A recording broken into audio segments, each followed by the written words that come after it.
Hello everyone, welcome to RBI interview and fact series. As a part of today's video, we are going to see what is Charter of Consumer Rights in context to RBI. So basically we know that RBI as a regulator of the banking system is that it has laid down a charter, and this charter basically aims to protect the interest of bank customers and ensures transparency, fairness and accountability with respect to banking services. Now as a part of this charter is that laid different types of rights. For example, the first one is right to fair treatment, which says that customers must be treated equally, respectfully, and without discrimination. The next is right to transparency and information, which says that customers have the right to receive clear, accurate, and timely information with respect to different types of parameters. For example, interest rates, charges, fees, penalties, right? Apart from that, the different types of terms and conditions that are there with respect to banking products.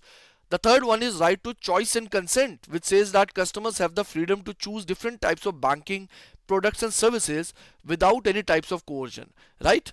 And the fourth one is very easy to understand. It is right to privacy and confidentiality, which says that customers' personal and financial information must be kept confidential, and this right ensures security of accounts and also the trust in the banking system.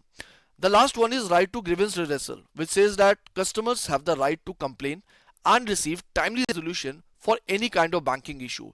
And RBI also keeps on, periodically monitors and ensures that the compliance is there with respect to these grievance redressal guidelines. So that is the idea. I hope it is clear to you. You can let me know in the comment box. And thank you so much and all the best.